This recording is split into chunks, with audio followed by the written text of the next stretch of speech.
మీ business ను develop చేసుకోవాలి అనుకుంటున్నారా? మీ పరపతిని పెంచుకోవాలి అనుకుంటున్నారా? అయితే ఓకే టీవీ ద్వారా L band, Aston band ad, scrolling ad, ad with voice overs, logo bug, video ads ద్వారా మీ యాడ్స్ ను పబ్లిష్ చేసుకోండి. సంప్రదించవలసిన ఫోన్ నెంబర్ 8520917933. ముందుగా ఆంధ్రజ్యోతి విషయానికి వస్తే అయితే ఓకే రాష్ట్ర మంత్రివర్గ భేటీకి షరతులతో అనుమతించిన ఈసీ. జూన్ 4 లోపు చేయాల్సిన అత్యవసర అంశాలపైనే చర్చించాలి. రుణమాఫీ, ఉమ్మడి రాజధానిపై మాట్లాడొద్దు. ఎన్నికల్లో భాగమైన అధికారులు పాల్గొనొద్దు. షరతులు విధించిన కేంద్ర ఎన్నికల సంఘం. నేడు సచివాలయంలో కేబినెట్ సమావేశం. ధాన్యం కొనుగోలు, అకాల వర్షాలు, వానాకాలం పంటల ప్రణాళికపై భేటీలో చర్చ. అన్నారం, సుందిళ్లపై ఫోకస్. బ్యారేజీల నుంచి ఈ సీజన్లో పంపింగ్కు నిర్ణయం. త్వరలో పంప్ హౌజ్ల పరిశీలనకు ముఖ్యమంత్రి. బ్యారేజీల మరమ్మత్తు పనుల కోసం వేగవంతం. సో ముఖ్యంగా వీటన్నిటికన్నా అత్యవసర మీటింగ్ దేని గురించి అంటే ధాన్యం కొనుగోళ్ళు, అకాల వర్షాలు. సో జనరల్గా అయితే వర్షాలు రావడానికి ఇంకా చాలా టైం ఉంది, కానీ ఈ సుందరానికి తొందర ఎక్కువ అన్నట్టు మనకు వర్షం ముందే వస్తుంది. అంటే రావడమే కాదు, మన రైతన్నల కళ్ళల్లో కన్నీళ్ళు మిగిలిచ్చింది. ఎందుకు? ధాన్యం తడిసిపోతూ ఉన్నది. ఇక్కడ చూస్తేనేమో ముఖ్యమంత్రి గారు ఏం చెప్తా ఉన్నారు?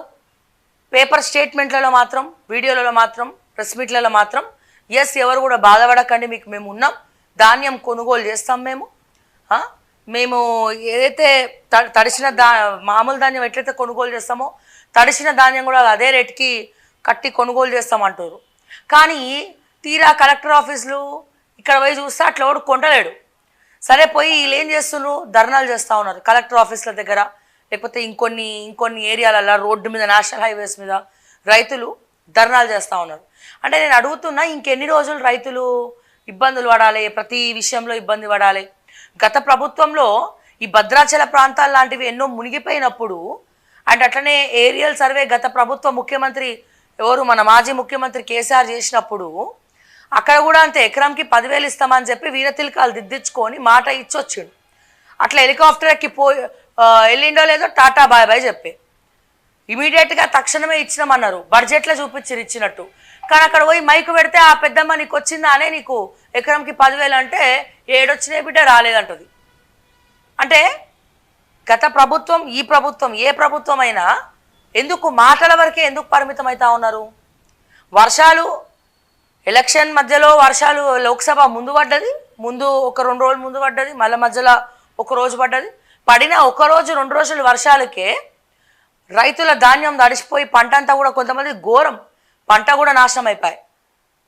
అంటే ఏడాది మొత్తము కష్టపడి విత్తనాలేసి, నారేసి, అన్నేసి పంట పండించాలని అనుకునే రైతుకి ఇక ఒక్కసారి వర్షం పడితే ఏడాది కోసం పంట కోసం ఎదురు చూసే వాళ్ళకి ఇక వర్షం పడ్డదంటే మొత్తం పంట పోయింది అనుకోండి, వాళ్ళ బతుకు ఎట్లా?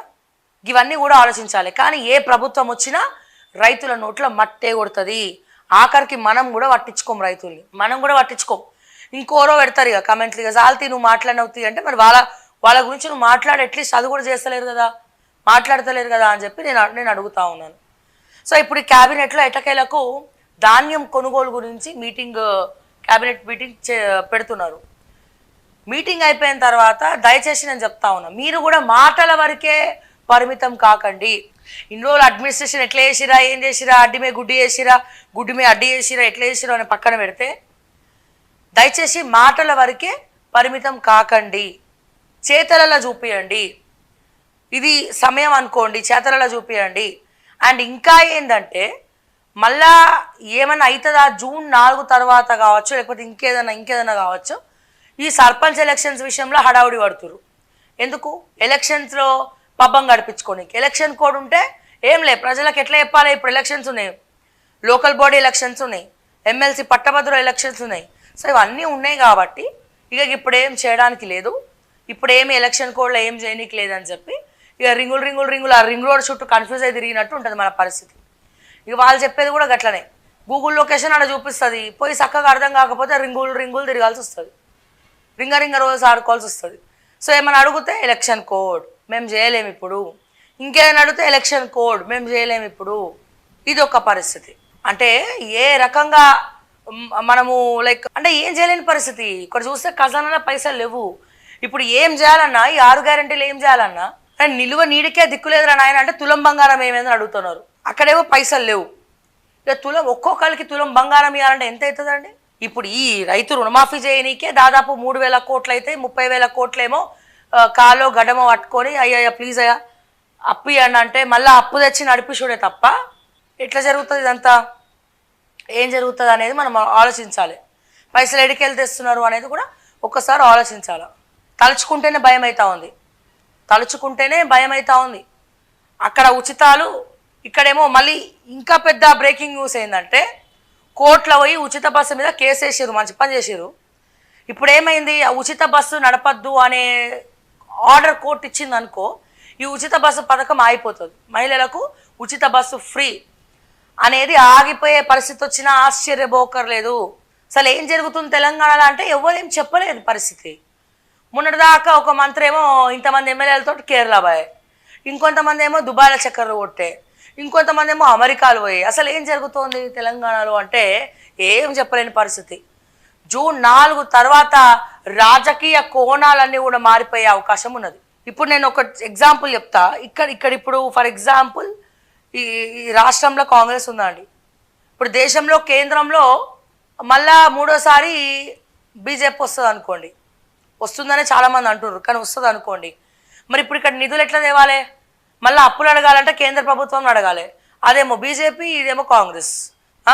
అందుకే రేవంత్ రెడ్డి గారు పెద్దన్న అడిగినా ఏం చేసినా అర్థం కావట్లేదు. మరో పక్కనేమో ఓటుకు నోటు కేసేమో పక్క రాష్ట్రంలో రెడీగా పెట్టారు. ఇక్కడ లేదు, మళ్ళీ పక్క రాష్ట్రంలో దాన్ని ఓపెన్ చేసి పెట్టారు. అంటే ఎవడి గేమ్ వాడు ఆడుతూ ఉన్నాడు. ఇక్కడ నేను చెప్పేది ఏంటంటే ఏదో అవుతుందని కాదు, ఎవరి సేఫ్ గేమ్ వాళ్ళు ఆడుతూ ఉన్నారు. ఈ గేమ్స్ మధ్యలో ఏం జరుగుతుందో కూడా చెప్పలేనటువంటి పరిస్థితి. ఎవరి గేమ్లో వాళ్ళు ఉన్నారంటే ఏ పార్టీ గేమ్లో ఆ పార్టీ ఉందండి. అండ్ ఆ పార్టీలో మరి ఇంకేందంటే ఇక్కడ కాంగ్రెస్లో మళ్ళీ వాళ్ళలో ఒక పంచాయతీ. ప్రతి ఒక్కరు సీఎమే అంటారు. నేనే సీఎం అంటారు. ఇక్కడ ఓడిపోయిన వాళ్ళ పరిస్థితి ఏమో ఘోరం. ఎవరిది? అధికార పార్టీలో గత ప్రభుత్వానికి ధీటుగా ఖర్చు పెట్టుకున్న వాళ్ళు ఉన్నారు కదా. సో వాళ్ళతో సరిసమానంగా ఖర్చు పెట్టుకొని ఓడిపోయిన వాళ్ళు ఉన్నారు చూసిరా, వాళ్ళ అప్పుల పాలైండ్రట. వాళ్ళ మరి ఏమంటారు, మింగా మెతుకులేదు మీసాలకు సంపంగా నూనె అని. అట్లనే వాళ్ళు ఏం చేద్దామన్నా ఇప్పుడు మొన్న పార్లమెంట్ ఎలక్షన్స్ వచ్చాయి. ఎంత ఎంపీ క్యాండిడేట్ పైసలు పెట్టినా పార్టీ ఇచ్చినా ఇప్పుడు ఆ నియోజకవర్గంలో ఓడిపోయిన ఈ ఇన్ఛార్జీలు ఉంటారు కదా, ఎవరు ఎమ్మెల్యేలు ఉంటారు కదా, మరి వాళ్ళు పెట్రోల్ ఛార్జెసో డీజిల్ ఛార్జెసో కార్యకర్తల కోఆర్డినేషనో ఏదో ఒక మిస్ అయ్యి పైసలు పెట్టాలన్నా మళ్ళీ అదొక పంచాయతీ. చాలామంది మింగలేక కక్కలేక సైలెంట్ అయిపోయారట. నాకు దండం పెడతారని ఆయన నా దగ్గర పైసలు లేవు అని చెప్పి చేతులు ఎత్తేసారట మొన్న ఓడిపోయిన వాళ్ళు. వాళ్ళ పరిస్థితి ఇట్లుంది. గెలిచిన వాళ్ళు గెలిచిన వాళ్ళ తప్ప ఇంకేం లేదు. మంత్రులు అంటే ఏదో కొంతమంది మంత్రులు ఉన్నారు, ఒకరిద్దరు పేర్లు ఎందుకు కానీ ఆ ఒకరిద్దరు మంత్రులు అయితే ఇక వాళ్ళకి ఏమైనా ప్రైవేట్ బిల్స్ వస్తే దాంట్లోకి వెళ్ళి ఈ 8%, 10%, 11% తీసుకుందామా, ఎంత తీసుకుందాం, ఎంత వెనకేసుకుందాం అనేది జరుగుతూ ఉంది. ఇంకొక పెద్ద ఫ్లాషింగ్ న్యూస్ చెప్పాలా నేను, ఈ ఏవైతే బిల్స్ ఉన్నాయో చాలా బిల్స్ ఫైనాన్స్ డిపార్ట్మెంట్ మొత్తం పంపించాలి కదా. సో పాతోళ్ళకే ఫస్ట్ క్లియర్ చేస్తున్నాడు. అంటే గత ప్రభుత్వం ఎవరికైతే ఫస్ట్ క్లియర్ చేసిందో ఇక్కడ కూడా చాలామంది కాంట్రాక్టర్స్కి వాళ్ళే పరిస్థితి. ఇక్కడ జిహెచ్ఎంసీ దగ్గర కాంట్రాక్టర్స్ చూస్తేనేమో రోడ్డుకెక్కి కూర్చున్నారు. రకరకాల అంశాలు ఎక్కడ చూసినా ఈ చీకటే కనబడుతుంది తప్ప ఆ వెలుతురు ఏడ కనబడుతుంది మనకి. సో ఇప్పుడు చూడాలి మనం. ఇప్పుడు ఈ క్యాబినెట్ అంటే వీళ్ళు జర అడ్మినిస్ట్రేషను, ఎలక్షన్ కమిషన్ బతిమలాడు అట్లీస్ట్ 2 టాపిక్స్ మాట్లాడతామని చెప్పి కూర్చోవడం. ఇప్పుడు చూద్దాం ఈ ధాన్యం కొనుగోలు సమస్యని ఏ రకంగా పరిష్కరించబోతున్నారు, ఏం చేయబోతున్నారు. అంత ఈజీగా సాల్వ్ అయ్యే విషయం కాదండి. పెద్ద నిపుణులు పిలిచి మరి ఏం చేయాలి, ఏం చేస్తే బాగుంటుంది అనేది 1కి 1,00,000 సార్లు ఆలోచించి చేయాల్సినటువంటి అంశం. అసలు ఎంత ఉన్నాయి మన అకౌంట్లో, మన ఖాతాలో ఎన్ని పైసలు ఉన్నాయి, మరి ధాన్యం కొనుగోలు చేయాలి, ఏం చేయాలి, తడిసిన ధాన్యం కొనుగోలు చేసి ఏం చేయాలి. సో ఇటు రైతులు నష్టపోవద్దు, అటు ప్రభుత్వం కూడా నష్టపోవద్దు. ఒకవేళ ప్రభుత్వం నష్టపోయినా సరే రైతులు ఘోషపడద్దని అనుకునే వాళ్ళ నాయకుడు ఎక్కడ. సో ఇవన్నీ కూడా జరగాలంటే ఏం చేయాలి. ఇక్కడ ఉన్నటువంటి మంత్రులు అందరూ సీనియర్ మంత్రులే. అందరు సీనియర్లే మళ్ళీ ఎప్పటి నుంచో తరతరాల నుంచి కాంగ్రెస్ ఉన్నామని చెప్పుకుంటారు. తరతరాలకు చెరగని చిరునామా అంటారు కదా, గట్లా చెప్పుకుంటారు. కానీ అడ్మినిస్ట్రేషన్ విషయానికి వస్తే ఇంతమంది మంత్రులు ఉన్నారు కదా, సరే మనం పోర్ట్ఫోలియోలు కాలే అని మనం బాధపడుతున్నాం. విద్యాశాఖ మంత్రి లేడు, హోం మంత్రి లేడు అని చెప్పి. కానీ ఉన్న మంత్రులు క్యాబినెట్ ఇచ్చిరు కదా, వాళ్ళ క్యాబినెట్ స్థాయిలో వాళ్ళ పోర్ట్ఫోలియోలో అడ్మినిస్ట్రేషన్ ఏం చేసిరు ఇప్పటిదాకా చెప్పండి. ఒక్కొక్కరు ఇక చాలా సీనియర్లు అని చెప్పుకుంటారు. వాళ్ళ క్యాబినెట్లల్లో ఏమన్నా ఇట్లా ఇక్కడున్న పుల్ల ఇడికి కదిపించిరా, తుప్పు పట్టిన ఫైల్స్ ఏమన్నా తీపిచ్చిరా? ఎందుకంటే గత ప్రభుత్వంలో చూస్తే తుప్పు పట్టిన ఫైల్సే, అవి ఏం తిరిగేయలే. ఎందుకంటే సెక్రటేరియటే లేదు, తిరిగేయలే. ఉన్నోళ్ళు కూడా అంటారు కొంతమంది మినిస్టర్ కోడళ్ళకి వెళ్ళి పని చేసుకోవడం, ఏదో పైపైన కొన్ని ఇంపార్టెంట్ ఫైల్స్ చేయడం తప్ప లోతుగా దేన్ని కూడా పరిశీలించినట్టు కనబడలేదు అసలు. మరి ఇటువంటి పరిస్థితిలో మరి ఏం చేయాలి? వాళ్ళకు కూడా అలవాటు అయిపోయింది, ప్రజలు ఇంతే మేమింతే అని చెప్పి. సో మొత్తానికైతే ఈరోజు ధాన్యం కొనుగోలు గురించి మాట్లాడబోతున్నారు. మరి ధాన్యం కొనుగోలు గురించి మాట్లాడేటోళ్ళు మరి ఏం చేస్తారు, ఈరోజు క్యాబినెట్లో ఏం నిర్ణయాలు తీసుకుంటారు? సో వాళ్ళు తీసుకున్న నిర్ణయాలు రైతులకి సమ్మతమైన, రైతులు సంతోషంగా ఉన్నారా నిజంగానే? సో ఇవన్నీ కూడా తెలియాలంటే ఈ రోజంతా మనం ఆగాలి. క్యాబినెట్లో ఏమవుతుందో కూడా మనం ఎప్పటికప్పుడు సమాచారం తెలుసుకోవాలి.